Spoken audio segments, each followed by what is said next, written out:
hard-hitting questions coming out of yesterday. I think one of them was whether or not the horns down is going to be 15-yard penalty in the SEC in the future. That it was very important to finish and to collect the trophy and to win 10 games and win a game on New Year's Day and all those things. And believe me, we had a great belief in our locker room. We didn't have to do anything special, just be us. I was so proud of this team. We had so much fun, it ought to be illegal. I said in my press conference back in December that I didn't feel like there was anything at South Carolina that we lacked to be a championship program, that we had everything that we needed. I am even more convinced of that now after being there for 7 months. There's a report in the Houston Chronicle that Texas and Oklahoma are inquiring about joining the SEC. I bet they would. War Eagle. Feels good to say that. All right. I didn't even remember that 12 years ago, but now that you say that, because I believe there was something about someone didn't have Tebowed first team all SEC, and as usual I was accused of that, so I brought my ballot to show everyone, to show Urban. Hey buddy, this beer's for you, Mike, and cousin Shane. That SEC podcast loves the Pirate, and the Pirate loves that SEC podcast. Hail State. Oh, welcome in to the latest episode of that SEC podcast. I'm your host, Michael Bratton. I go by SEC Mike on Twitter, and I'm joined as always by my cousin Shane, who goes by Big Orange Vols on Twitter. What are you up to, you big Tennessee homer? Hey, buddy, what's going on? Hey, I'm cracking one open too, brother, because we got college football this week. I know it's not the SEC, but I still got a toast to this college football we got. Absolutely. Hey, man, I could be at the best steakhouse. I'm still going to eat a couple cheese sticks, I consider this appetizing. So, absolutely. I'm pumped up and ready for the weekend, Mike. Well, we don't have a ton on this show. We did want to, we didn't want to leave you guys without a show to finish strong for the week.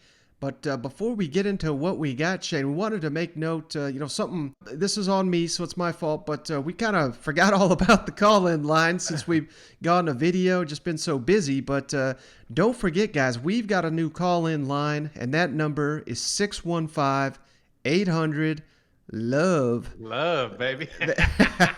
That's 5683 is what it really is. So 615-800-5683. We don't really know how much time we'll really have for a lot of Q&As and stuff like that, especially this week with the SEC kicking off. We got a number of great guests lined up, but maybe send us over some of your predictions for how you think your team's going to do this year, how, especially you Georgia fans, maybe how you think you're going to do against Clemson, Alabama fans, how you're going to do against Miami, and we'll play that on the on our prediction show week from today. Just a week from today, Shane, we'll have already watched the Tennessee game, and we'll be breaking down all these other SEC games. I cannot wait for it. No, may have an emergency broadcast there at Thursday night. Hopefully a positive one, Mike. I don't want to be bitten, Hopefully I can make a prediction right now for the fans. If Tennessee loses that game, cousin Shane will not be on that emergency pod. But if they win by 50, he'll be the one roping me into doing it. So if you want cousin Shane, root for the Vols there on Thursday. But man, I just can't wait for it.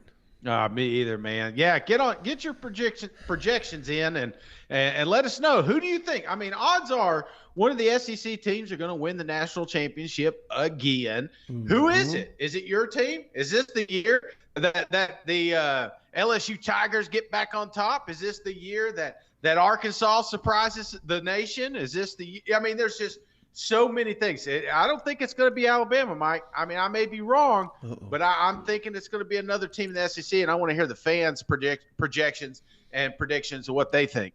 Yeah, bring us your hottest and boldest take. That's what we're here for, and hopefully your teams live up to it. But I'm excited to see what you guys got. And again, that's 615-800 5683, or as Shane likes to say, love. Well, speaking of love, Shane, real quick, wanted to make this note. I'm trying not to wear this out, but I'm trying to keep this show going too. So HelloFresh, head on over to HelloFresh.com/SEC Mike 14 for up to 14 free meals courtesy of our partners HelloFresh. And of course, with the games kicking off here, FanDuel, FanDuel.com/SEC Mike for a 20% initial deposit bonus to bet on these games. But hey, brother, we've got a really good show here. So you ready to go around the league? Let's do it. Now let's go around the league. What is 12 personnel? You know, I got to get up. 2 tight ends and 2 wide receivers, or 1? I'm just kidding. I know what 12 personnel is.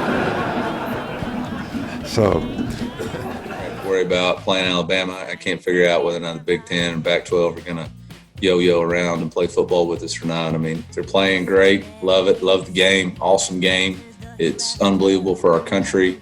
It's great for our universities. It's great for our towns when we play. It's great for our young men. I personally think it's the greatest game in the world. So if they elect to play, great. If they don't, that's on them. I got enough crap to worry about with preparing for Alabama and figuring stuff out at Mizzou. So the team is in great spirits. I know there was a lot of doom and gloom. I saw and heard a lot about how the hopes of our season hinged on the results of an MRI, and frankly, that's bullcrap. We've got a hell of a football team, and whether one guy's in or out, we got 117 other guys that are ready to step up no matter who's out. We got Kevin. All right, I'm not a big opening statement guy, and plus you guys are going to ask whatever you want to know anyway. So let's just go ahead and get started. Is there any questions? Young man from Destrehan, Louisiana. Hold on a second. Hey, guys! Hey! I'm having a press conference, okay? Thank you.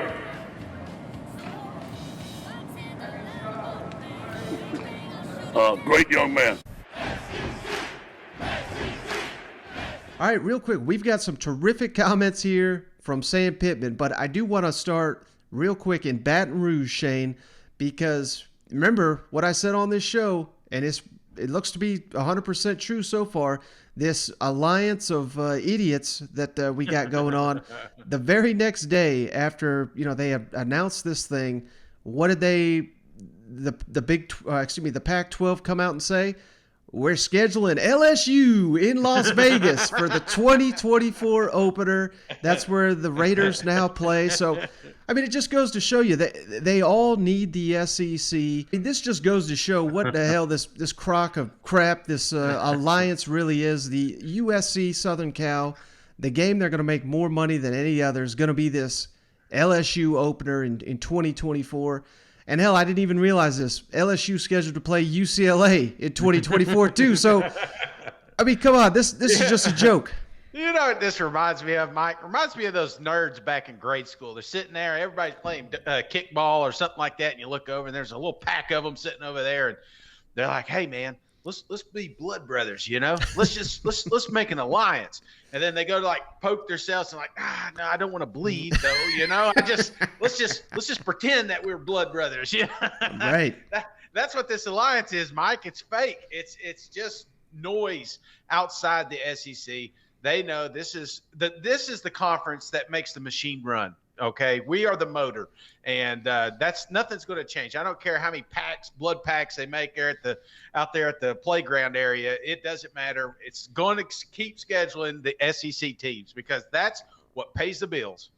Yeah, and speaking of LSU, just wanted to play this quick clip from the AD. Scott Woodward was there on ESPN Baton Rouge radio show Off the Bench. Let's kick it over to Scott Woodward. Around tailgating as they stand right now. Yeah, great question. Tailgating is going to be wide open and we hopefully fun. This policy doesn't apply to tailgating, and I want to make that clear. This is strictly for the entrance of the stadium, but we want people to be safe out there. Do the smart things that you do when you're going around your normal life. practice a little social distancing, because this is a very nasty virus, with this variant being very, very virulent. And we just have to be very careful. But these policies, again, do not affect tailgating. All right, Shade, so I just wanted to play that for the LSU fans, because I know for those of you that have not been to Baton Rouge, I mean, every story you hear, it's true. I mean, this place is phenomenal. It's the best tailgating I have ever been to, and I've been to, places all across the country here. LSU is where it's at, and it's great to hear the tailgating is going to be just as normal, isn't it? Absolutely, man. You kidding? We haven't had it in 2 years. I'm pumped up for all the fans out there. I'm excited, and I know they're going to have their rules and all that stuff, but when it all comes down to it, it's all about fellowship with your friends right before you go into a football game. Hell yeah, brother. Well, all right, let's kick it on down next to Fayetteville, where before we get to these great comments from Sam Pittman, I wanted to make note of this, Shane. I don't know if you saw it, but we've all seen the Tennessee checker Neyland. Arkansas is planning to stripe the stadium for the Week 2 game against Texas. It's already going to be nationally televised, I believe, on ESPN. Now the fans are being asked to stripe the stadium for them Longhorns. So, hey, I didn't think this game could get any bigger, but here, everybody in the SEC, we know all about Arkansas. We've seen the stadium. We've seen those great fans, but it really is not always the case that you get to showcase your program nationally. And Arkansas is going to have that opportunity very early on in the season, playing the Longhorns. There's so much hype with this game, and I just wanted to call attention to that, because I think, like I said, I didn't think this game could get any better, but if they pull this off, I think it's just going to be fantastic for Sam Pittman and his program. Dude, this is the biggest game that they've had in the last, 7 years? So this is going to be a huge stage. This is going to the entire country is going to be watching, not just because it's Arkansas, because it's Texas. Mm-hmm. This is a team that's going to be playing in the SEC soon, most likely next year. So this is just a sample, and what better than an ass whooping from the Arkansas Razorbacks? You know what I'm saying?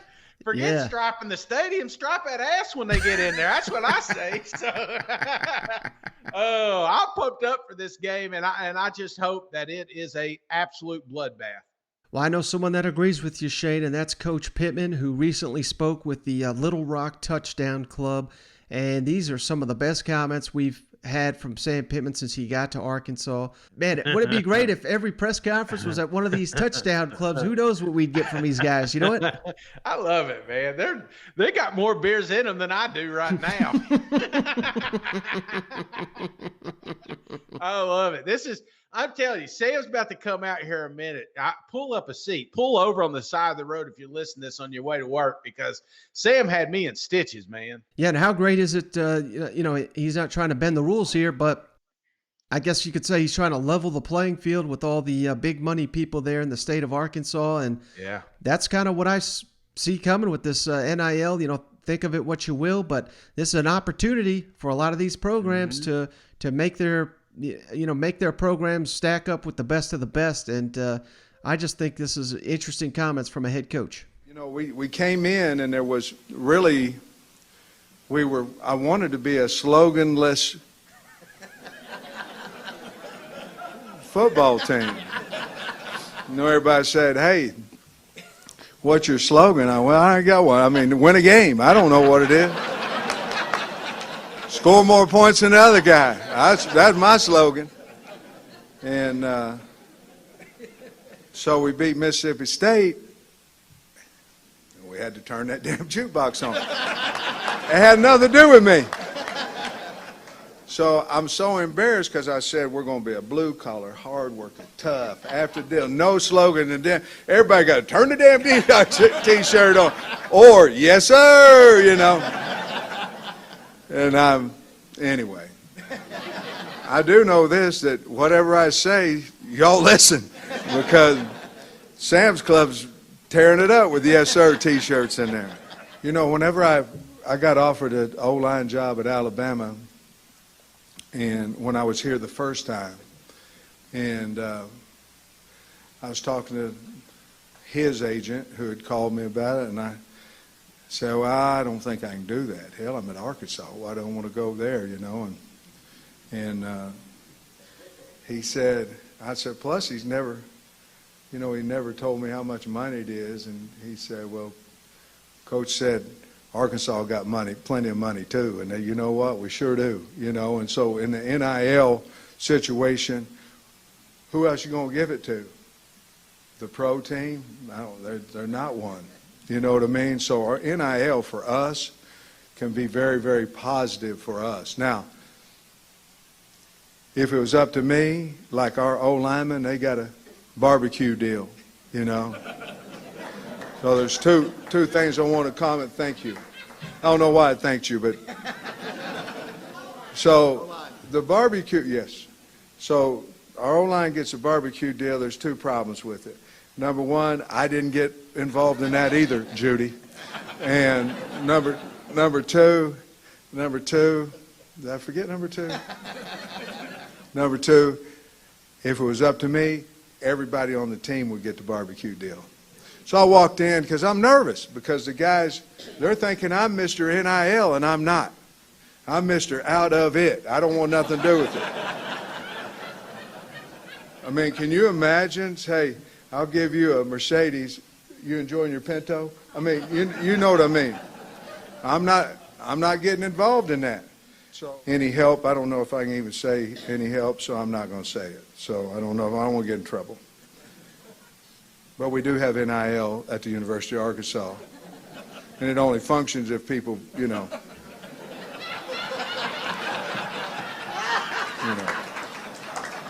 That's the way it works. You give me something and then I tweet something. So, but obviously you're known as a great recruiter. What's kind of kid you're trying to bring to the U of A? What kind of player, mentally, physically, what are you looking for? Well, I like big people.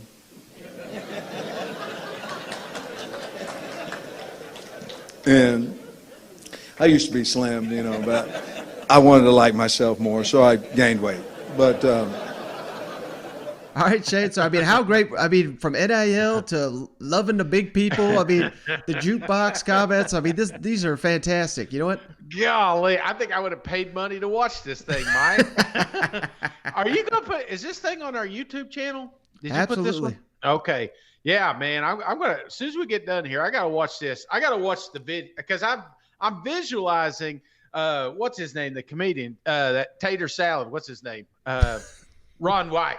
That's what I'm thinking of. He's telling this story, but I want to get over there and see how much fun Sam really was having.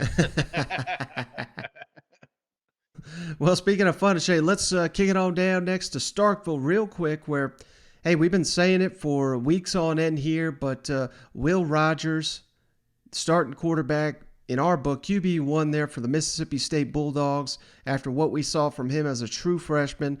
And he was one of those guys that was hit with the COVID protocol. So even during training camp, he was not available. So I think that once you put that into perspective, it maybe you appreciate a little bit more what he did on the field last season in his first year in college football. Mm-hmm. Now going into year two, Mike Leach says, again, he's keeping it coy. He's making his quarterback earn everything here, but he says that's going to be our guy. And he was asked about year two at Texas Tech and at Washington State, how the offenses got so much better, and does he anticipate that happening at Mississippi State? Let's kick it over to the Pirate.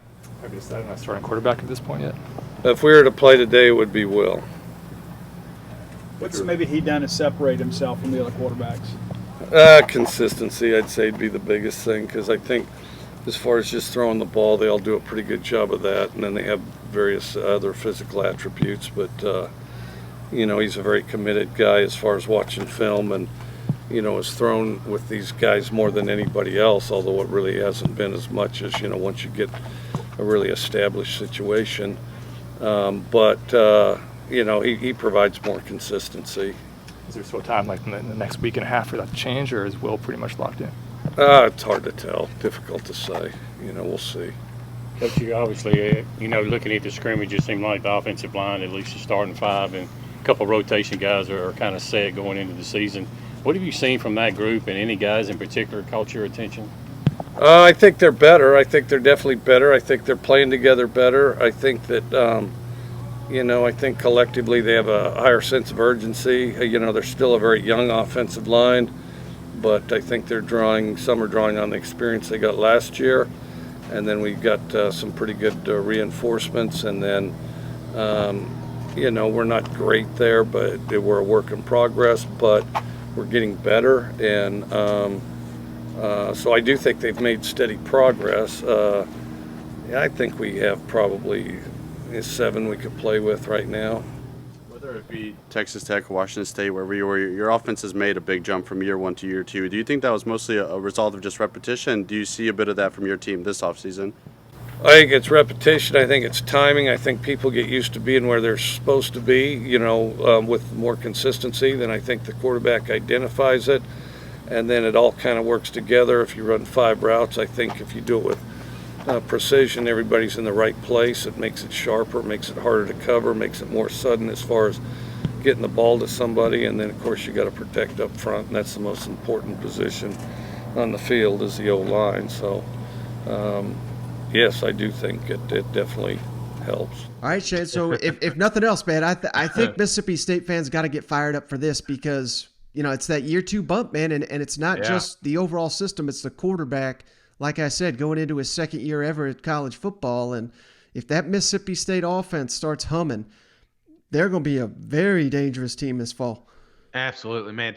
Don't get me wrong. I love the Pirate. I love his message, and I love everything he's done and keeps doing, even outside of football itself. It's just he seems like he's really embraced Starkville, and they've embraced him down there. But going into year 2, Mike, I don't like the uncertainty at my quarterback. I understand what the Pirates doing here, but he's like, hey, yeah, Will Rogers is definitely our guy, but he may not be by the end of the game. It's like, I want to, because if you're going to have a year 2 bump, I want my coach saying, hell yeah, this is my guy, and we're going to ride and die with him.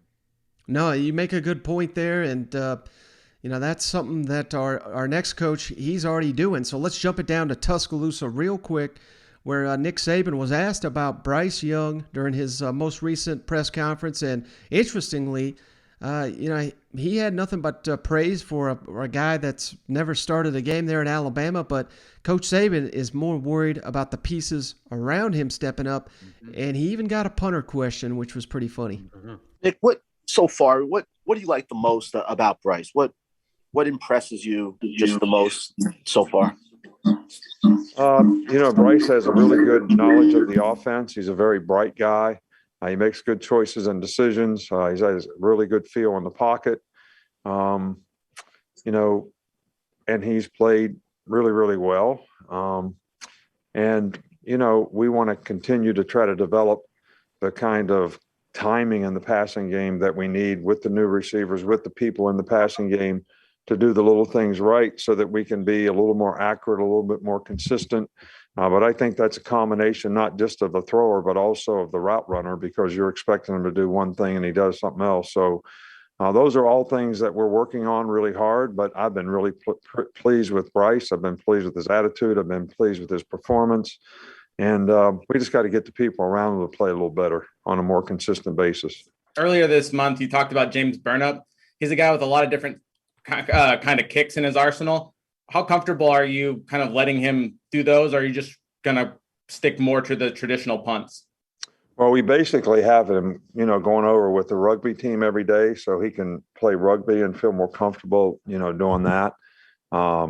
Since we're so worried about him playing football. So, he's doing really well with the rugby part of it. So we'll see how that goes. But he's made a lot of improvement and a lot of progress in terms of feeling comfortable. And he does have a variety of ways that he can punt the ball, and he's pretty effective at it. Charlie, do you still have one? Coach, go, Charlie, if you've got one, go ahead. If not, we're going to finish up. I haven't stopped laughing. I got to go to rugby practice right after this. It's not about rugby. All right, Shane, I got to be honest with you. I can't remember a time Coach Saban was cutting jokes here right before the season opener. So if nothing else, it's just, and the fact that he's pumping up Bryce Young makes me feel that he's pretty confident in his team heading into the opener here against Miami. Let me ask you, Mike, because we're not going to see too many punters or too many punts from this team. When he is out there, is he like full Aussie? Is he one of those that runs and then kicks, or is he just got a giant giant leg? Well, you remember the Miami guy with all the tattoos? Yeah.